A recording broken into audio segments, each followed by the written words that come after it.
Hello, welcome and welcome back, wonderful viewers. Today we are answering the question, can you beat Pokemon White 2 using only Bug-type Pokemon?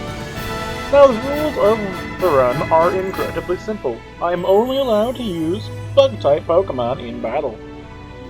Using for them other types for field moves is perfectly acceptable. I will be using the Universal Pokemon Randomizer to change my starter to a Combee, so I can do the entire run with a Bug-type Pokemon. This was a mistake, because Combee is absolutely terrible. On the A3 set, we finally get a female Combee, and she gets the name Popstep. I haven't actually seen My Hero Academia Vigilantes. I just remember the name Popstep having something to do with a bee villain. Every name you will see in this run on my Pokemon is a reference to something different. And now it's time to face off against Sharon, the normal type gym leader. Admittedly, this was not a very difficult fight. Combee just sucks. Make use of Hornet, the Sweeadle I was able to catch before the gym,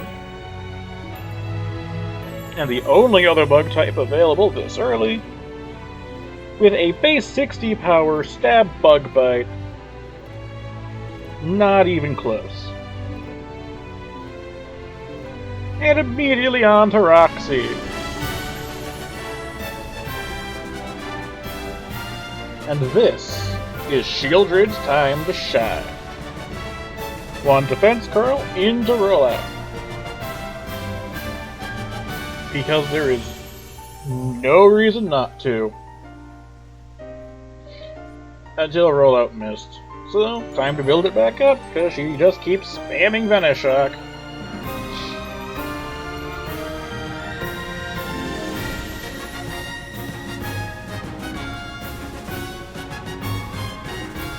As you will see, this run bounces between being comically easy and incredibly obnoxiously difficult. There is no in-between. There is no just challenging enough for this run. It is all either hyper difficulty or super easy. Literally no in-between. But it was fun. I do have to admit, it was fun. A lot of fun, even. I really needed this after Oblivion with only 1 health. My goodness, how did I need this after Oblivion with only 1 health? Because that was atrocious. Even for my masochism. You will notice throughout this run, there are 2 bonus objectives. Not over-leveling in the gym leaders. This also goes for the Elite Four, particularly Iris, the champion. And no using items in battle.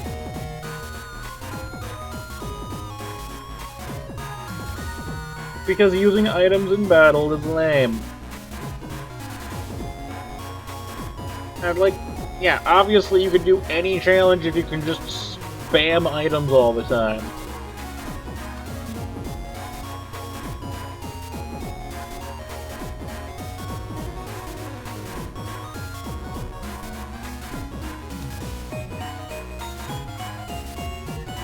Alessa is where the game just becoming a big challenge at random points in the run came in.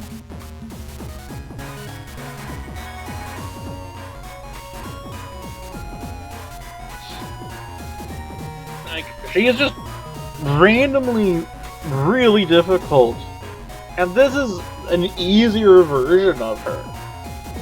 Because in Black and White, she had two Emolga who, like, both knew aerial ace. If I remember correctly. I'm not looking it up because I am recording right now. Clay. Another really difficult gym leader for this run. This actually took multiple attempts, but I'm not showing because I don't want this video to go on forever.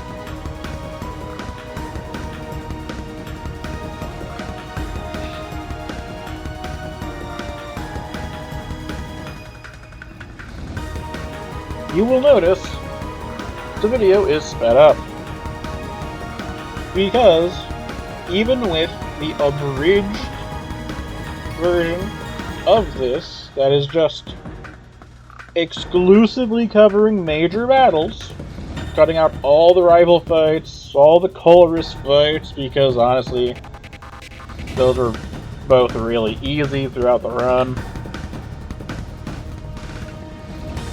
This is, like, before I sped this up, it was 41 minutes. And I just do not want to make that long of a video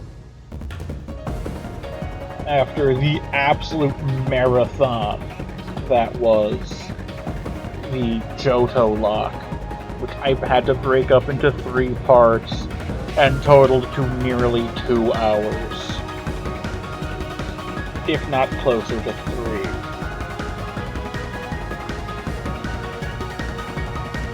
Miles Morales proving his worth here against Skyla. Turns out, getting an electric type right before the flying gym makes the flying gym really easy.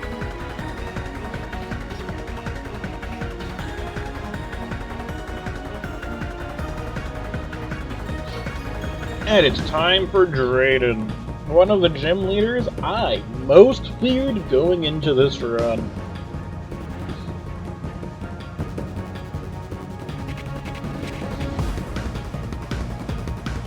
Only to find out I did not need to fear him. Other than his dragon tail.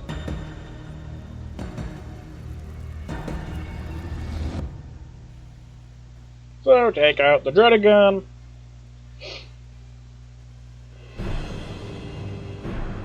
Now it's time to fight his Flygon. I love Flygon so much. It's one of my favorite Pokemon. Definitely among my tops for favorite dragon type. Look at it, it is so cute. The animated sprite is so wonderful in this generation.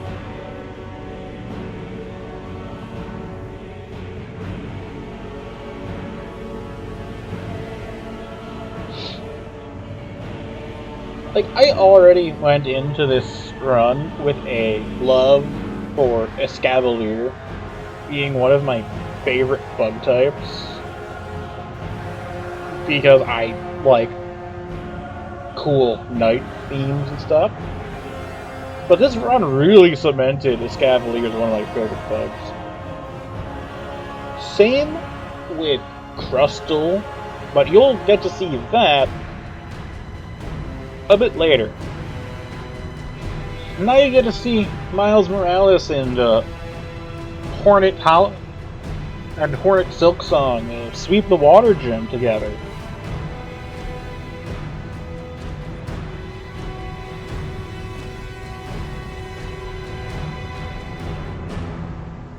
And yes, I did teach my compound eyes Galvantula Thunder, because there is literally no reason not to.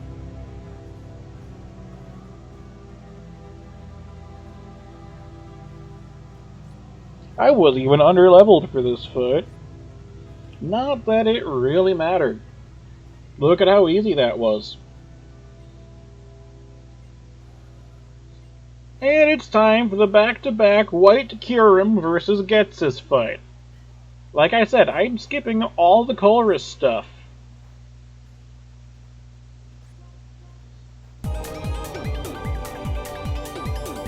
Now watch! I just one-shot a legendary Pokemon with a bug.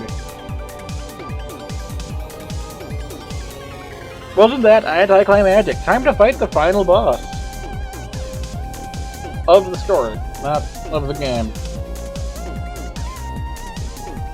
And sorry to all of you who might have been excited by it, I am not going to fight Cynthia.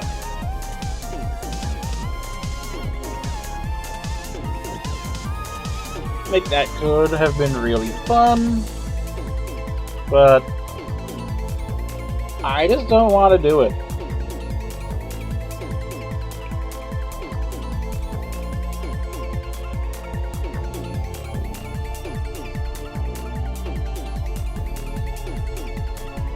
Yeah, time to swap out Kukulin.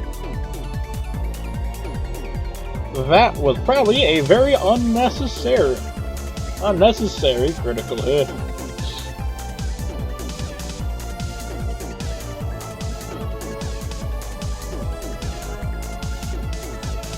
I do gotta say, Getsis is... I do like his team. It is a really cool team.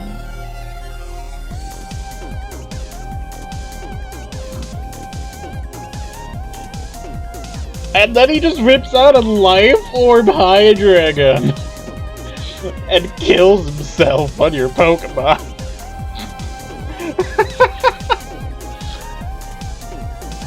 It's a lot funnier when you're not out of your 5th attempt. Ignore the crow noises, that's my phone.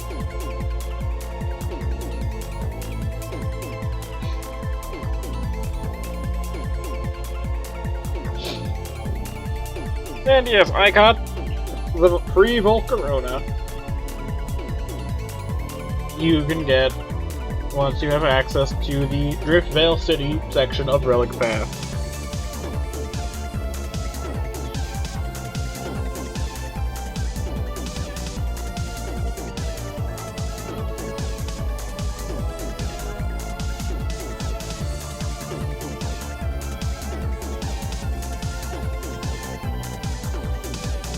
As you can see, it's not really all that great.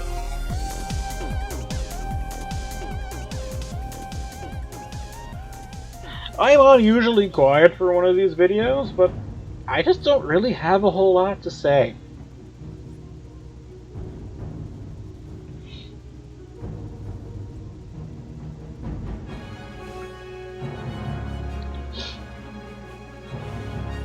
So, I guess, any movies you guys are looking forward to this year, leave it in the comments. I'm personally looking forward to the upcoming Madoka Magica movie, if that doesn't get delayed again.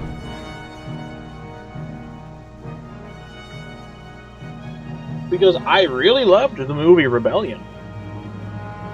It was a great movie. And here you finally get to see Toph in action.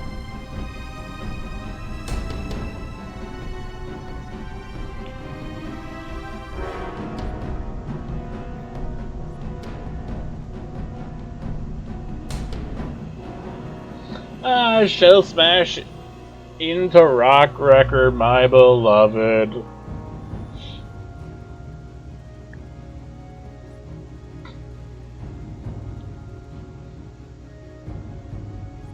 It's a move combo I love so much.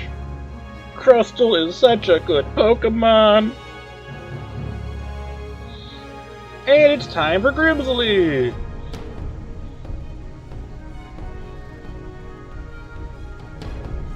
But back on the movie question, I am also looking forward to Spaceballs 2, The Quest for More Money. Because I really liked Spaceballs 1. And I think Spaceballs 2 will be funny. I don't need any more reason than that. Like, it's Spaceballs, I like Spaceballs. I'm excited for Spaceballs. And here we have Celestia just being absolutely useless.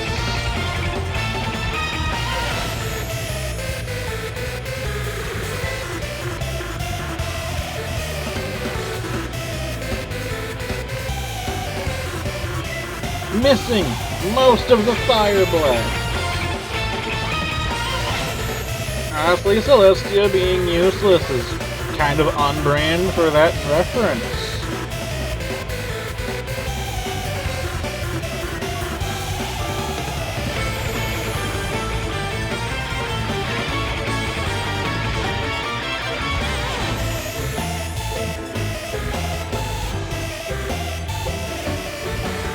So yeah, leave in the comments what movie you guys are excited for.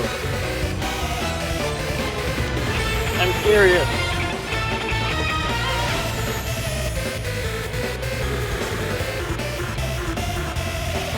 And also, if you have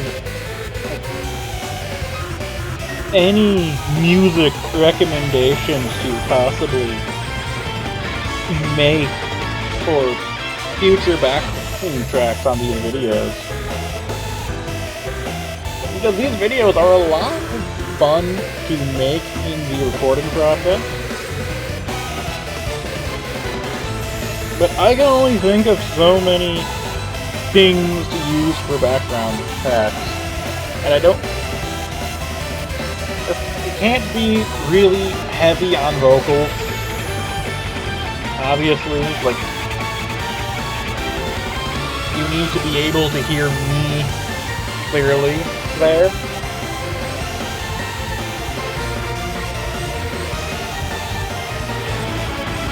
Here we have more of Celestia being useless.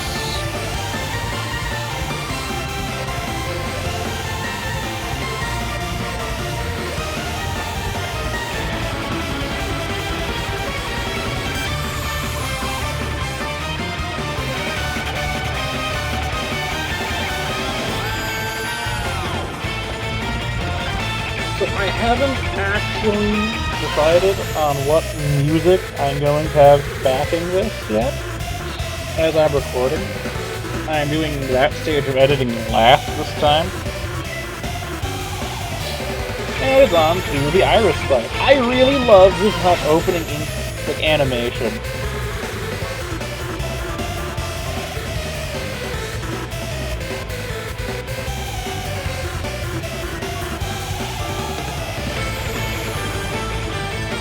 This fight was so satisfying. Just getting to unleash talk on half of Iris's team.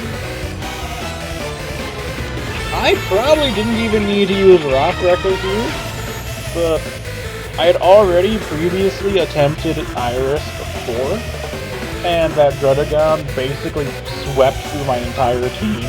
And I did not want to take that chance.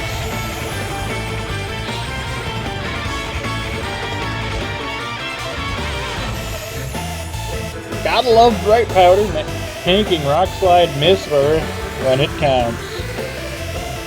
And you'd think here would be where I'd switch in Celestia.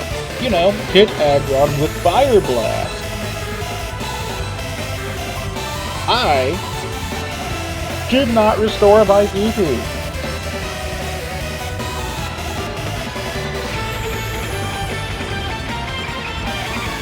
You're free to call me an idiot for that decision.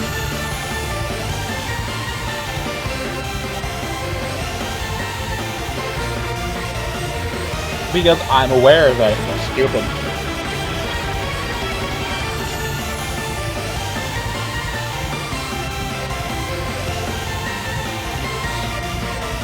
I love how Haxor's looks. It looks so cool.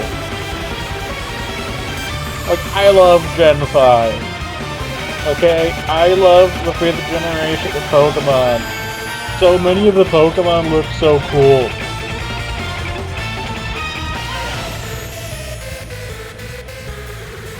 And here we have me clicking Rock Wrecker one last time, and Earthquake is dodged. Toph has seismic sense. She is the one from the show. Like I said, this run was a lot of fun. And yes, this proves that you can indeed beat Pokemon White 2 with only bug types. I recommend this challenge, just don't start with a Combee. It sucks, and is bad. But anyway, I have been Blue Dragon Games. Thank you for watching, and see you in the next video.